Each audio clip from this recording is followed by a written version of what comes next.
రాజ్యమేలుతున్నటువంటి కాంగ్రెస్ ప్రభుత్వం నిరుద్యోగులందరికీ మాట ఇచ్చి మరి ఎట్టి పరిస్థితుల్లో మేము ఒక జాబ్ క్యాలెండర్ ఇస్తాము.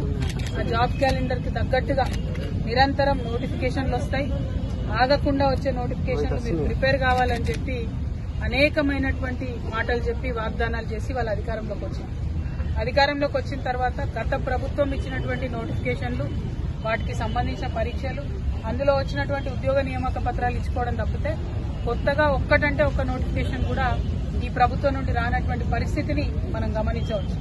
ఇవాళ ఆదిలాబాద్ జాగృతి జనంబాట కార్యక్రమంలో భాగంగా ఆదిలాబాద్ లో ఉన్నటువంటి ప్రభుత్వ లైబ్రరీకి ఇక్కడికి రావడం జరిగింది.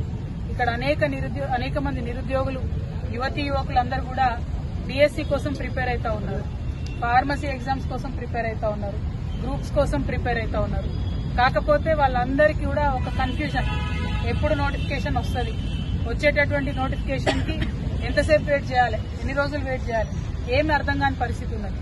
ఏదైతే అనిశ్చితి ఉందని చెప్పి విద్యార్థులందరినీ మభ్యపెట్టి మీరు అధికారంలోకి వచ్చారో, మీరు వచ్చిన తర్వాత కూడా అధికారంలో అదే అనిశ్చితి కొనసాగుతా ఉంది.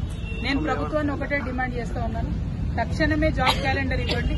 ఇచ్చినటువంటి జాబ్ క్యాలెండర్ ఏదో పండగల క్యాలెండర్ లా కాకుండా ఒక సీరియస్ క్యాలెండర్ లా మీరు ఇచ్చిన డేట్స్ కి నిలబడి ఫిక్స్ అయ్యి ఎగ్జామ్స్ కండక్ట్ చేసే విధంగా ఉండాలని డిమాండ్ చేస్తున్నాను. మరొక మాట, మొన్న గ్రూప్ 1 ఎగ్జామ్స్ మీరు చేసినప్పుడు అనేకమైన తప్పులు, తెలుగు మీడియంలో రాసే విద్యార్థులకు, ఉర్దూ మీడియంలో రాసే విద్యార్థులకు అనేకమైనటువంటి ఇబ్బందులు జరిగినాయి. క్వశ్చన్స్ లో తప్పులున్నాయి, ఆన్సర్ షీట్స్ లో తప్పున్నాయి, దిద్దే విధానంలో తప్పు ఉన్నది, చాలా బీభత్సమైన మిస్టేక్స్ చేశారు. మనం అట్లా కాకుండా మంచిగా క్వాలిటీ ఎగ్జామ్స్ పెట్టండి, కరెక్ట్ గా నిర్వహించండి. ప్రతిపక్షాలన్నీ కూడా మీకు మద్దతు ఇస్తాయి. మీరు విద్యార్థుల పక్షాన ఉండండి, నిరుద్యోగుల పక్షాన ఉండండి. మేము కూడా అందరం కూడా సహకరించి ఎగ్జామ్స్ మంచిగా అయ్యేటట్టు చేద్దాం. ఎండ్ ఆఫ్ ద డే వాళ్ళ లైబ్రరీలో చూస్తే మరి అనేక మంది పిల్లలు చదువుకుంటున్నారు, వేరే వేరే మండలాల నుంచి కూడా వచ్చి చదువుకుంటున్నారు. కానీ వారికి ఇక్కడ ఫుడ్ తినే ఫెసిలిటీ కూడా లేదు. మేము ఇదివరకు మా నిజామాబాద్ లైబ్రరీలో ఒక 5 నుంచి 6 సంవత్సరాలు మధ్యాహ్నం పిల్లలకు లంచ్ ప్రొవైడ్ చేసినాం.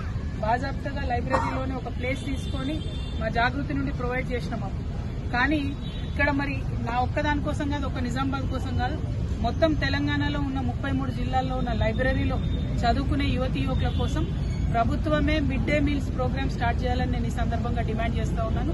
ఎందుకంటే దీనివల్ల మండలాల నుంచి వచ్చేటటువంటి స్టూడెంట్స్ కి, ఇక్కడ ఉండి చదువుకునే స్టూడెంట్స్ కి మంచి ఫెసిలిటీ అవుతుంది. అట్ ద సేమ్ టైం ఇప్పుడు ఉన్నటువంటి లైబ్రరీస్ కూడా చాలా చిన్నగా ఉన్నాయి. ఇప్పుడు ఇక్కడ చూసి వచ్చినాం, కరెంటు పోతే గంటలు వస్తలేదు ఇప్పుడు కరెంటు, దాంతో చదువుకోవడానికి కూడా ఇబ్బంది అవుతుంది. కాబట్టి ఇవన్నీ అంశాలు దయచేసి దృష్టిలో పెట్టుకుని లైబ్రరీ ఎవరైతే ఇక్కడ మరి ఇప్పుడు చైర్మన్ ఎవరున్నారో నాకు ఐడియా లేదు, కానీ ఎవరున్నారో తెలియదు, కనీసం పిల్లల కోసం ఇక్కడ ఇన్వర్టర్ అన్న జనరేటర్ అన్న ఒకటి పెట్టండి. కరెంటు పోయిన సందర్భంలో కూడా టైం వేస్ట్ కాకుండా వాళ్ళు చదువుకునే అవకాశం ఉంటుందని చైర్మన్ గారిని విజ్ఞప్తి చేస్తున్నాం.